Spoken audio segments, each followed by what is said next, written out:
خیلی سال نو در خونی مشتاقی اگر هزار دنیا چپا روز شد که ما سلام خیلی میکنیم. باز ما برای همه اومدیم که کودکان رو مدد چاله گیریم در سخون در اگون نو جشن میگیریم.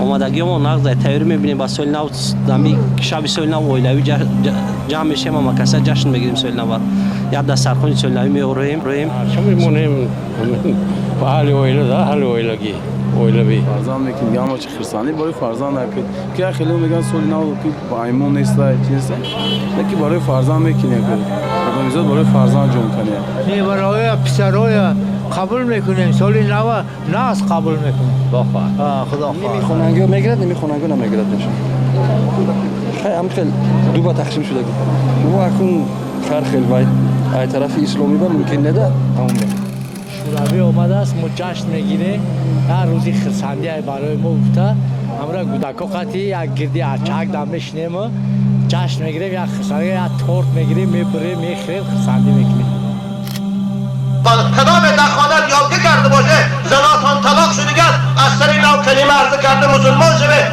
ملا بیاره نکاح کنه و الا باز میگم زندگی تا حرام است در که همه فتواها هست من تشبه بقوم فهو منهم. لیکن باز میگم کدامی که اگر در خاندانش سال نو قید میکند وای هممون دین عیسوی ده است این جای پوشیده نیست. روز کریسمس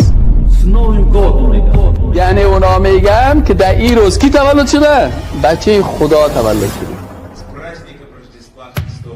پس این حال وقتی که تو برازو میگی مبارک چی مانا؟ یعنی مبارک ولادت بچه خدا.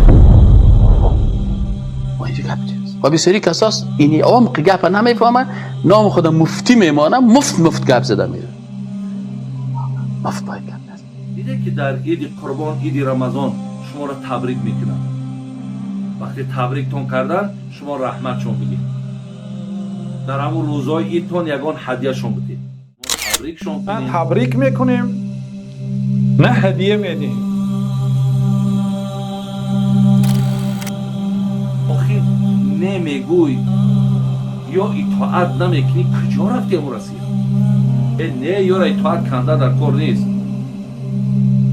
این همش گپ های برادر عزیز جان گفته اطاعت میکنی برای همین رفته برادرها من نمیدونم اون شخصیت هایی که امروز بعضی نوارهای دیدم گفتین که مقصد شما در دیار اونها غریب هستید کار میکنید تبریک کنید گفتین دیگه علاج نداره گفتین چقدر دیگه علاج نداره تبریک نکنید تنازل در دین اجازت نیست شاید آنهایی که این سخن گفتن مجبور باشند شاید آنها مجبور کرده شدند برای گفتن این گونه سخنها آنها خودشون به این سخنها جواب میدهند لیکن هیچگاه تبریک کردن کافرها به عیدشان نادرست است چخیلی که ابن القیم گفتن با اتفاق علما حرام است اگر صاحبش یعنی تبریک کننده از کفر سلامت ماند ولی که از گناه سلامت نمیماند وقتی اونها عید کردن شما تبریکشون کنین میگن بین زیرا شما میگن ناچارین شما در ملک هوا زندگی دارید شما دیگر ضروره که با اونها میگن در همین مسئله ها چیکار کنین معامله کنین میگن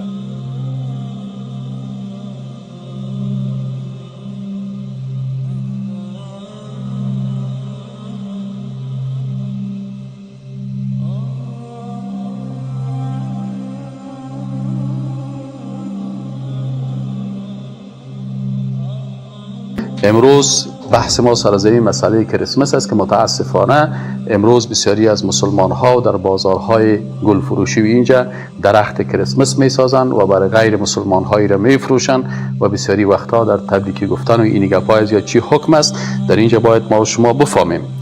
اول حدیث صحیحی که در مشکات المصابیح هست از ابو داود گرفته هست امام ابو داود در سنن ابو داود روایت میکنه و شیخ ناصرالدین البانی در مشکات المصابیح ای را گفته حدیث صحیح است و در مشکات المصابیح حدیث 1439 هست چون در مشکات المصابیح که است احادیث صحیح هم وجود داره و احادیث ضعیف هم وجود داره و یا را تخریج کرده شیخ ناصرالدین البانی. این حدیث صحیح است. عن انس رضی الله تعالی عنه میگه که قدم النبی صلی الله علیه و سلم المدینه، میگه رسول الله صلی الله علیه و سلم به مدینه منوره تشریف آوردن و لهم و مردم مدینه یومان یلعبون فیهما، 2 روز داشتن که اونا در او ساتیری میکردن. چون روز عید انسان لباس جدید میپوشه، خانه دوستای خود میره، مثلا غذا تهیه میکنه، خوشی میکنه، لعب ساتیری میکنه. دیگه گفت ما هذا، میگه رسول فقال، میگه رسول الله گفت که ما هذان الیومان، رسول الله پرسانشان کرد که 2 روز چی هست که شما ایره میکنین؟ پس قالوا كنا نلعب فيهما في الجاهلیه، گفتن این 2 عید ما بود که ما ساتیری میکردیم در جاهلیت. فقال رسول الله صلی الله علیه و سلم، و این بسیاری از ملا صاحبا، مولوی صاحبا، علما، شیخ الحدیثا، کسای مفتی صاحبایی که فتوا میدن یا باید عقیده داشته باشن که رسول الله صلی الله علیه و سلم فصیح‌ترین انسان ها در عرب بود. از رسول الله صلی الله علیه و سلم که از فصیح‌تر و الفاظی که رسول الله صلی الله علیه و سلم استعمال میکردن که مفاهیم وحی خفی که بر از می آمد، رسول الله صلی الله علیه و سلم با الفاظ بسیار دقیق او را استعمال کردن. پس رسول الله صلی الله علیه و سلم نگفت که خیر است این 2 روز هم شما ساتیری کنین، باز ما بر شما 2 عید دیگه هم داریم. رسول الله صلی الله علیه و سلم گفت که قد ابدلکم الله بهما خیرا منهما، الله تبدیل کرده به عوض از این عیدها 2 عید دیگه الله بر شما تبدیل. موضوع تبدیل چی است؟ مثلا وقتی که من برای خودت میگم که اینی موبایل از من، این موبایل است، موبایل من را که موبایل خود تبدیل میکنی، تو میگه آ تبدیل میکنم. من چی میگم؟ خیردوگک شد عجیب خود میمانم. حالا بعضی مفتی صاحبا همین قسم میگن که عبدالکما معنای عزیز که او دیدام میگیریم ایران میگیریم. وقتی که رسول الله صلی الله علیه و سلم گفت که عبدالکما معنای چی است؟ که الله تبدیل کرده، یعنی او 2 عید اوسو شد، او را اوسو کنیم، عوضش الله تبدیل کرده چی؟ 2 عید دیگه را تبدیل کرده خیر منهما یوم الاضحی و یوم الفطر. پس قبلا میگه عیدهایی بود که عیدهای عصر جاهلیت بود، ای که نامش نوروز بود، ای که نامش مهرجان بود، بعضی مفسرین میگه ای بود، یا هر عید دیگه که عید بغیر از عید اضحی و عید فطر بود از عصر جاهلیت، اونا را الله گفت که عوضشان الله تبدیل کرده، اینمی 2 عید است. پس مسلمان ها 2 عید دارن، خلاص دیگه عید نیست. ایناله ای که به نام عید کریسمس میایه و عیدهای دیگه که اینجا میایه، این عیدهای مسلمان ها نیست. این هالیدی، روز مقدس که میگه، این it is not holiday for Muslims. اینو باید برش بگویم که این روز مقدس برای تو است، این روز مقدس برای ما مسلمان ها نیست. برای ما کدام روز مقدس است؟ هولیدی ما هست، عید فطر است. برای ما کدام روز؟ به خاطر که ما در عید فطر 1 ماه مکمل روزه میگیریم. در ختم از او وقتی که عید میکنیم، این عید برای ما مقدس است. در عید اضحی که از ما مسلمان ها قربانی میکنیم، ما مسلمان ها به حج میریم، یکی از ارکان اسلام استعمال مثلا تطبیق میکنیم. پس او روز مقدس است برای ما، روز عرفه برای ما مقدس است، روز عید اضحی برای ما مقدس است، روز جمعه که ما و شما اینی خطبه جمعه است و نماز جمعه را میخوانیم، اینی روز مقدس است برای ما. اما این روزهای از اینا را ما دیگر روزهای از اینا برای ما مقدس نیست. از این خاطر شده است. یعنی برادرای عزیز و گرامی، میگه از بس که امروز ما در همون محله های اونها زندگی میکنیم، در شهرهای اونها زندگی میکنیم، ما دیگر ناچار، ما ضروریم که در هر یک رسم هاشون، در هر یک ایده هاشون مقصد اونها را تبریک بگیم، تهنیه بگیم.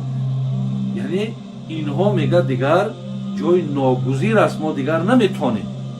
برای همین در برابر همون تبریکی که میکند شما تبریکشون کنین، چرا که اونها شما را تبریک میکنن. یعنی شما دیگر یک جا با اون مردم زندگی میکنید. علامه ابن القیم رحمه الله در کتاب احکام الذمه در جلد اول صفحه 205 میگه و اما التهنئه بشعائر الكفر المختصه به فحرام بالاتفاق. یعنی اگر این روز کس مبارکی میته برای غیر مسلمان ها روز مقدسشانه مبارکی میده که مبارک باشه. اول کلمه مبارک میفهمین یعنی الله را با برکت بگردانه. او بتای خودم اونجا پیش میکنه، تو میگم این بت الله برکت بده. کلمه کفر شد و رضا بالکفر کفرن. از این خاطر میگه که مبارکی دادن برای غیر مسلمان ها در شعائر الکفر که این روز کریسمس هم یکی از شعائر کفری از اونا هست و این سرش میگیم که چرا شعائر کفری است. مثل ان یهنئهم به اعیادهم و صومهم، مثل که برش تبریکی به عیدهایشان یا بر روزه هایی که اونا میگیرن. فیقول عید مبارک علیک او تهنأ بهذا العید و نحوی فهذا ان سلم قائله من الكفر فهو من المحرمات. اگر اینمی چیز و هو به منزلت ان یهنئه بسجوده للصلیب. میگه چرا این حرام است؟ میگه مثل که یک نفر عیدش مثل همیست یک نفر سجده میکنه برای بت، برای صلیب، به مو مجسمه و تو برش میگی که مبارک باشه. گفتم میتونی؟ پس او دینمی روز چی عقیده داره؟ چی رو تجلیل میکنه؟ خونمو عقیده که ضد عقیده موضوع است. موضوع میگم که عیسی علیه السلام الله میگه و ما قتلوه و ما صلبوه، او را قتل نکردن، صلیب نکردن. متوجه هستین؟ بل رفعه الله. ما تو عقیده داریم که الله او را با آسمان بلند کرده و در آخر زمان دوباره حضرت عیسی مسیح میایه و بالاخره صلیب به دست خود میشکنن و بر مردم ثابت میکنه.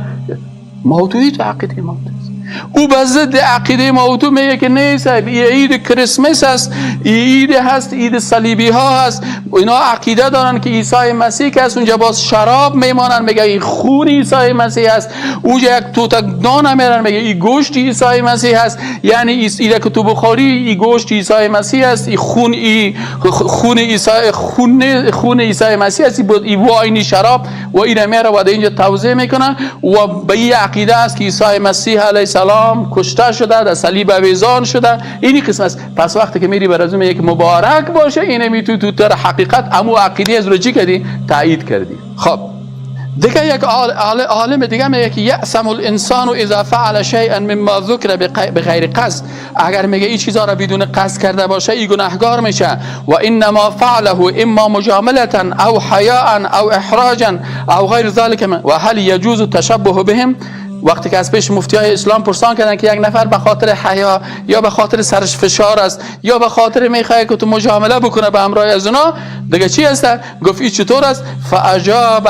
پس این علامه ابن عثیمین که یکی از مفتی ها بودن اینا میگه چی است؟ تهنئة الکفار بعید الکریسمس او غیره من اعیادهم الدینیه حرام بالاتفاق.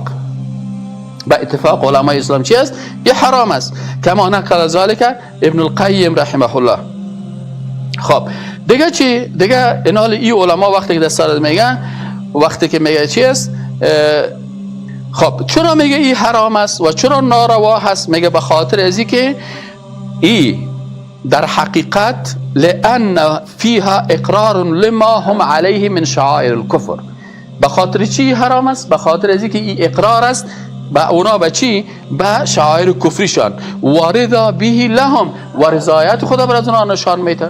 وقتی که برای یک هندو و بت خدا بت پرستی را مجلس داره تو برش میگه مبارک باشه این روز بت پرستیت، مبارک باشه این قتل عیسی مسیحی که تو عقیده داری، مبارک باشه این فلانی تو، مبارک باشه این فلانی ازی.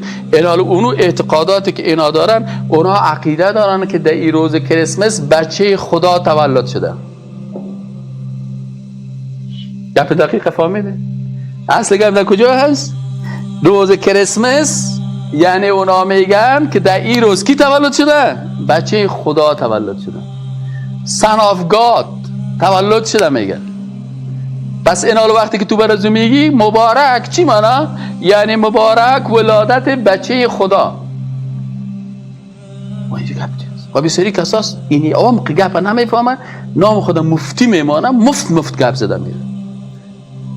مفت باید گپ نزنه کسی. حداقل عقیده خدا بفهمه که اینمی چی معنا میده. آیا او نصرانی که میکنه، آیا او تجلیل میکنه امروز از ولادت عیسی مسیحی که پیغمبر است؟ برو پرسانش کن، حداقل سادش کن، بگو برادر امیر روز کی تولد شده؟ میگه عیسی مسیح. بگو کیست عیسی مسیح؟ Jesus Christ. میگه Son of God، بچه خدا هست. خب او میگه من تجلیل میکنم تولد بچه خدا را و تو میگی مبارک باشه. من سجده میکنم برای عیسی مسیح، خدای مثل العیاذ بالله عیسی مسیح.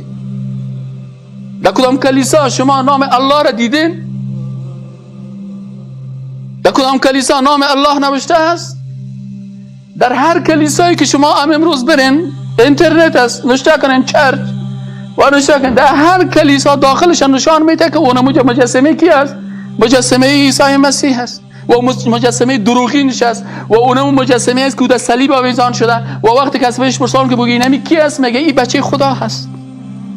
آل جناب مفتی صاحب میخیزه فتوا میده که اینمی را تو بخی چی کو تبریکی بده، پروا نداره. چرا پروا نداره؟ به خاطر پروا داره. فهمید یعنی؟ لكن يحرم على المسلم ان يرضى بشعائر الكفر. بله مسلمان حرام است که به شعائر کفر چی باشه؟ راضی باشه. الرضا بالکفر کفر. رضایت به کفر چی است؟ کفر است. اینم از مفتی های اسلام پرسان کو. بگم این جمله چی معنی که الرضا بالکفر کفر؟ وقتی که رضایت به کفر است، آل ایمه خیزه درخت را جور میکنه که این مربوط میشه به کریسمس. کریسمس چی است؟ روز تولد بچه خدا. به عقیده از اونا. پس وقتی که تو روز تولد بچه خدا را برش تبریکی میتی یا بر از او درخت جور میکنی، آیا درست است؟ الله سبحانه و تعالی میگه که ان تکفروا، ای مردم اگر شما کافر شوین، فان الله غنی عنکم، الله غنی از شما، ولا یرضی لعباده الکفر، الله بر بنده های خود به کفرشان رضایت نداره. الله پیغمبر فرستاده، الله کتاب فرستاده، الله قرآن فرستاده، الله سنت فرستاده و در اینجا الله به این خاطر این دین فرستاده که برای بنده های خود رضایت کفر نداره و برشان گفتن که وقضى ربک، و فیصله کرد پروردگار تو الله تعبدوا الا الله، که عبادت نکنین بغیر از الله. آل الله فیصله کرده که بغیر از الله کسی دیگه را عبادت نکنین. اونا میخیزن یک شخص را، یک پیغمبر را عبادت میکنن، باز شما میخیزن بر از اونا چی میکنین؟ مخالف رضایت الله. و شما چی میکنین؟ بر از او تبریکی میتین و بر از او میگین که این گپ این درست است. خیلی ما بگوییم که تبریک کنید امر، نعوذ بالله این نادرست است. ابن القیم رحمت الله علیه آیه تبریک کردن همدیگر یا خود کافرها در عید آنها میگویند که اما تهنئتهم بشعائر الكفر المختصة بهم فحرام بالاتفاق. اما تبریک و تهنیت گفتن کافرها به شعائر آنها، به شعائر یعنی شعائر دینی، هر چیزی که آن را بزرگ می شمارند، خاص برای آنها باشد، فحرام، این حرام است با اتفاق علما. و بعضی ها میگن که کافر نگو، کافر نگو، اونا هم بنده های الله هست. ولی در پایان جواب میدیم و ذلك كان يهنئهم بأعيادهم، وذلك كان يهنئهم بأعيادهم فيقول عيدكم مبارك، فيقول عيدك مبارك. این مانند این است که به عیدهاشان تهنیه گوید، تبریک گوید که عید شما مبارک باشد گوید. او تهنأ بهذا العید، یا اینکه به عید تهنیت گوید. فهذا ان سلم قائله من الكفر فهو من المحرمات. اگر گوینده این سخن از کفر سلامت ماند، پس این از جمله حرام ها هست. یعنی تبریک کردن کافرها به عید کفر آنها این حرام است. و هو بمنزلت ان یهنئه بسجوده للصلیب، این به منزلت این که وقتی که نصرانی به صلیب سجده میکند و این شرک است و این کفر محض است، شما گویا که به همین کار کفرش رو تبریک کردید. و تبریک هم اصطلاح شرعی است. این اصطلاح شریعت از الله تعالی به این کارت برکت دهد گفتنی گپ است. و کثیر ممن لا قدر للدین عنده یقع فی ذلک. بسیار آدمایی که دین در نزد آنها قدر ندارد، همین گونه مردم کفار را به جشن عیدشون تبریک میکنند. ولا یدری قبح ما فعل. قبح، قباحت، بی‌زیبی و گناه بودن این کاری که کرد نمیداند. برای که از اصل دین خودش بیخبر است. فمن هنأ عبدا بمعصیة او بدعة او کفر فقد تعرض لمقت الله و سخطه. کسی که یک بنده ای را در گناهش یا در بدعتش یا در کفرش تبریک و تهنیت کنند، در حقیقت خودش به غضب الله تعالی پیشنهاد کرده است. و یدخل فی هذا ایضا تعظیمهم و مخاطبتهم بالسید و المولا. این چنین از جمله همه عملهای حرام است بزرگ شماریدن کافرها و در وقت خطاب کردن آنها را سید و مولایه، یعنی مولای من، خواجه من گفتن. و ذلك حرام قطعا. این کارها در حقیقت حرام است، قطعی حرام است.